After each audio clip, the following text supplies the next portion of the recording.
Dear students, इस बार 70वें BPSC exam देने वाले स्टूडेंट्स किस तरह से बीपीएससी के मिसमैनेजमेंट का और अव्यवस्था का शिकार हुए, उसका एग्जाम्पल अभी हम आपको दिखाना चाहेंगे। आइए क्वेश्चन देखिए। एंग्लो इंडियन से संबंधित इस क्वेश्चन को आप देख सकते हैं। 104वां संशोधन। आइए एक और क्वेश्चन देखते हैं। यह क्वेश्चन देखिए, यह क्वेश्चन भी एंग्लो इंडियन से संबंधित था, एक ही क्वेश्चन था। ये दोनों क्वेश्चन जो अभी आपने देखा, ये दोनों ही क्वेश्चन एक ही था।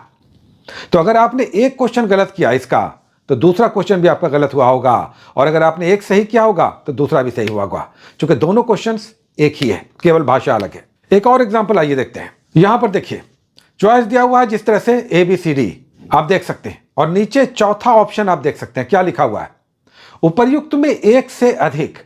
अब जब ABC में जो ऑप्शन है वो ऑलरेडी एक से अधिक है, किसी में BCD है, किसी में AB है, तो एक से अधिक तो ऑप्शन में है ही ABC में। अब नीचे चौथे ऑप्शन में एक से अधिक का क्या अर्थ है? ठीक है, आप इसे जस्टिफाई करेंगे, लेकिन ये सब स्टूडेंट्स को कंफ्यूज, बहुत बुरी तरह से कंफ्यूज कराने वाले प्रश्न थे। एक और आप देखिए, ये देखिए, सीधे डेट पूछा जा रहा है। जब डेट दिया हुआ है तब नीचे चौथा ऑप्शन क्यों है, उपर्युक्त में एक से अधिक? आप किसी विशेष तिथि को, किसी घटना के बारे में जानना चाह रहे हैं और उसमें आप ये भी लिख रहे हैं कि एक से अधिक। इस तरह की अव्यवस्था पूरे प्रश्नों में दिखाई देती है। अगर कोई कहता है कि एग्जामिनेशन आसान था, इजी टू मॉडरेट, तो हम कहेंगे अगर इजी टू मॉडरेट था तो इसमें मॉडरेट का परसेंटेज 70% था, उसका भारांश 70% था, इजी 30% भार वाला था। और तो और ये क्वेश्चन अगर इजी था, जो बहुत सारे लोग कह रहे हैं वन लाइनर था, तो ये ग्रुप डी या दरोगा या SSC जैसा वन लाइनर नहीं था, बल्कि इसका वन लाइनर भूल भुलैया जैसा था। क्वेश्चंस में सीधे तथ्य, फैक्ट्स नहीं पूछे जा रहे थे, बल्कि उलझा करके अभिमन्यु के चक्रव्यूह का निर्माण किया जा रहा था। मतलब ये कि छात्रों से अगर आप फैक्ट्स जानना चाहते हैं तो आपको फैक्ट्स नहीं लेना है, या आप क्वेश्चंस को बहुत टफ बनाना चाहते हैं तो छात्रों के कंसेप्ट का आप टेस्ट नहीं ले रहे हैं, बल्कि कुल मिलाकर ऐसा लग रहा है कि क्वेश्चन बनाने वाले ने नशा किया हुआ हो और वो छात्रों के साथ खिलवाड़ कर रहा हो। जैसे किसी नृत्य संगीत में पैसा फेंक फेंक कर हम डांस करने वालों का मजाक उड़ाते हैं, जिसमें महिलाएं डांसर होती हैं, पैसा उड़ाते रहते हैं, कुछ इसी तरह की स्थिति है। इतने बड़े एग्जामिनेशन, इतने हाई लेवल के एग्जामिनेशन में, जिसमें राज्य के सबसे बड़े अधिकारी अपना पद संभालेंगे, जिम्मेदारियां निभाएंगे, उसका टेस्ट इस तरह से लिया जा रहा है जैसे किसी ने नशा किया हुआ हो, जिसमें छात्रों का टेस्ट नहीं, छात्रों को भूल भुलैया में डालकर और पीछे बैकग्राउंड से कोई अट्ठहास कर रहा हो कि निकलो, देखते हैं तुम कैसे इस बुलबुलैया से निकलते हो। तो आज बात होगी कट ऑफ की। अब यहां पर कट ऑफ ऐसे में जारी करना समुराई के तलवार जैसी स्थिति है, जिसके दोनों तरफ धार है। अगर इधर से काटेंगे तो दूसरा धार भी तैयार है, दूसरे धार से काटेंगे तो पहला वाला धार तैयार है। यानी किसी भी तरफ से धार आप दिखाएंगे, किसी भी दिशा को आप दिखाएंगे, दूसरी दिशा दरवाजे खोलकर मुंह बाए खड़ी होगी। मतलब ये कि आज कट ऑफ को जारी करने का मतलब है आलोचनाओं का अंबार सहना। क्योंकि जिस तरह के क्वेश्चंस आए उसमें कहने वाले जरूर कह रहे थे कि क्वेश्चन इजी था, हम कहेंगे ये क्वेश्चन इजी था एग्जामिनेशन हॉल से बाहर, ये क्वेश्चन टफ था एग्जामिनेशन हॉल में बैठकर एग्जामिनेशन देते हुए। पॉइंट टू बी नोटेड, ये एग्जामिनेशन एकदम आसान था, लेकिन एग्जामिनेशन हॉल से बाहर आपके हाथ में क्वेश्चन है। ये एग्जामिनेशन बहुत टफ था जब आप एग्जामिनेशन हॉल में बैठे हुए हों और 2 घंटे के अंदर इस तरह के आड़े तिरछे 150 क्वेश्चंस का आप जवाब ढूंढ रहे हो। ध्यान रखिएगा, यह क्वेश्चन आसान नहीं था। हमारे पास F बुकलेट सीरीज का क्वेश्चन था, जो सूक्ष्म जीव वाला, अपघटन वाला क्वेश्चन था। पहला क्वेश्चन वही था, लेकिन 1 से लेकर 5 क्वेश्चन में केवल शिवाजी के मंत्रिमंडल वाला क्वेश्चन थोड़ा आसान लग रहा था, जो मैचिंग था। बाकी 4 क्वेश्चंस, इन 5 में से 4 क्वेश्चंस ऐसे थे जो उलझाने वाले थे, कंफ्यूज कराने वाले थे। पहला ही क्वेश्चन कुछ लोगों ने किन्वन मारा, कुछ लोगों ने अपघटन मारा, ऐसे 4 क्वेश्चंस कंफ्यूजन वाले थे। तो क्वेश्चन को आसान कहना मूर्खता होगी। जब आप एग्जामिनेशन हॉल में बैठकर इसी क्वेश्चन को देख रहे होंगे तब ये क्वेश्चन बहुत टफ था, और टफ तो था ही, उलझाने वाले था, आड़े तिरछे, जिसे हम लहरिया कहते हैं, आड़े तिरछे टाइप का क्वेश्चन था, जिसमें टेस्ट लेने से ज्यादा छात्रों का मजाक उड़ाने वाली प्रवृत्ति दिख रही थी।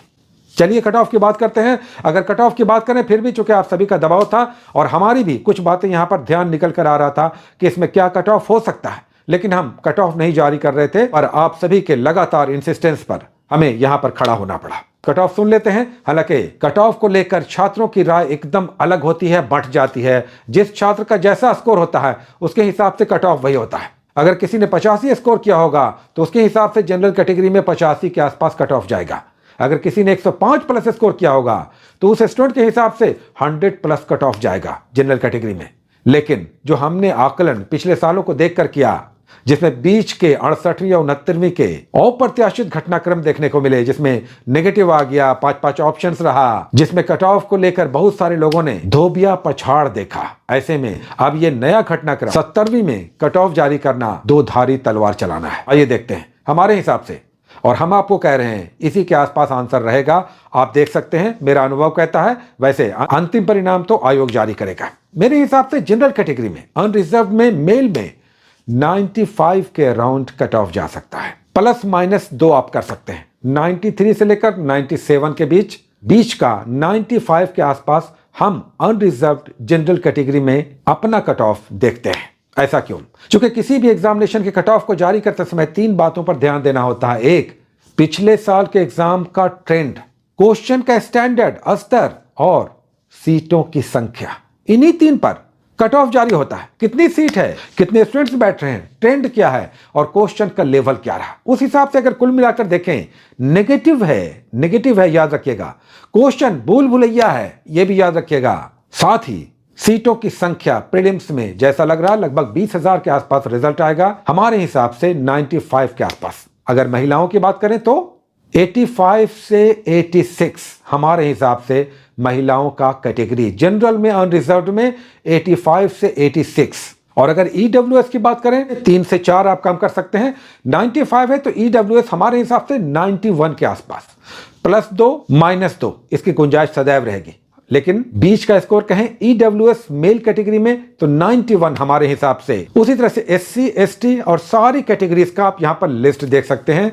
ये मेरा अनुमान है, आप चाहें तो इसे असहमति व्यक्त कर सकते हैं, क्योंकि जिनका एग्जामिनेशन अच्छा गया होगा वो कहेंगे 100 प्लस कट ऑफ जाएगा, और जिनका एग्जामिनेशन 80-85 के आसपास गया होगा वो कहेंगे ये बहुत ज्यादा कट ऑफ है, कट ऑफ तो 80 के आसपास रहेगा। और कुछ लोगों ने ये कट ऑफ जारी भी किया होगा। लेकिन मेरा आकलन है, मेरा अनुभव कहता है, इस क्षेत्र में बहुत लंबा अनुभव है, और जो कुल मिलाकर हम देख रहे हैं जिस तरह से ट्रेंड में लगातार बदलाव है, उस हिसाब से लग रहा है कि अब नेगेटिव है लेकिन सीटों की संख्या अधिक है। प्रश्न आसान है लेकिन ग्रुप डी या रेलवे टाइप के क्वेश्चन नहीं। आपने ध्यान दिया होगा ये क्वेश्चन आसान है, 1 लाइनर लग रहे हैं, लेकिन इस 1 लाइनर में बहुत डेप्थ है, गहराई है, आसान क्वेश्चन नहीं है। फिर से कहना चाहेंगे, आसान जो लोग बोल रहे हैं वो एग्जामिनेशन से बाहर बोल रहे हैं।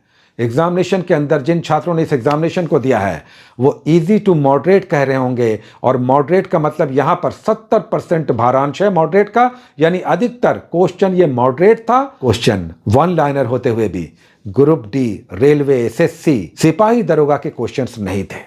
Point to be noted. बहुत सारे लोग कहेंगे कट ऑफ को लेकर अपनी अपनी बातें होती हैं, लेकिन याद रखिएगा जो हमने कहा है उसके आसपास कट ऑफ जा सकता है। फिर से हम कहेंगे कि आयोग ने जिस तरह के क्वेश्चंस को सेट किया है आपका दोष नहीं है। एग्जामिनेशन में आप बहुत सारे क्वेश्चंस इसमें जान रहे थे, लेकिन जिस तरह का भूल भुलैया बनाया गया छोटे क्वेश्चन दे करके, और जिस तरह का आड़ा तिरछा इसमें ऑप्शन दिया गया, शब्दों का प्रयोग किया गया, उससे यह क्वेश्चन टफ हो गया। 1 लाइनर होते हुए, छोटे क्वेश्चंस होते हुए, क्वेश्चंस आसान नहीं थे।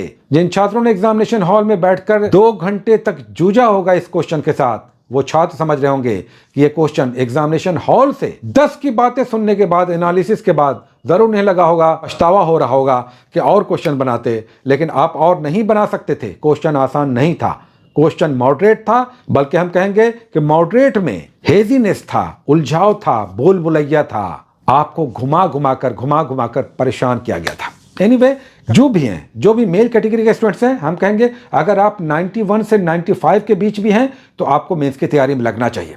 इसी तरह से अगर महिलाएं हैं 82 से लेकर 86 के बीच आपका स्कोर है, जनरल कैटेगरी में आपको लगना चाहिए। बीसी में इसी तरह से 5 क्वेश्चंस पीछे कर लीजिए, आपको तैयारी में लगना चाहिए। एससी एसटी वाले सारे स्टूडेंट्स देख लीजिए इस कैटेगरी के बीच हैं तो आपको जरूर तैयारी में लगना चाहिए। और अगर आपको लग रहा है कि आप संभावनाओं में हैं तो तैयारी करने में कोई हर्ज नहीं है, इसलिए कि अगर कट ऑफ नीचे गया और आपका रिजल्ट आया और अप्रत्याशित रूप से कट ऑफ और नीचे भी जा सकता है, कुछ नहीं कहा जा सकता। तब ऐसा ना हो कि आपको लगे कि समय तो निकल गया, क्योंकि रिजल्ट 20 से 25 दिन बाद आएगा। Point to be noted. बहुत सारी शुभकामनाएं, all the best, take care.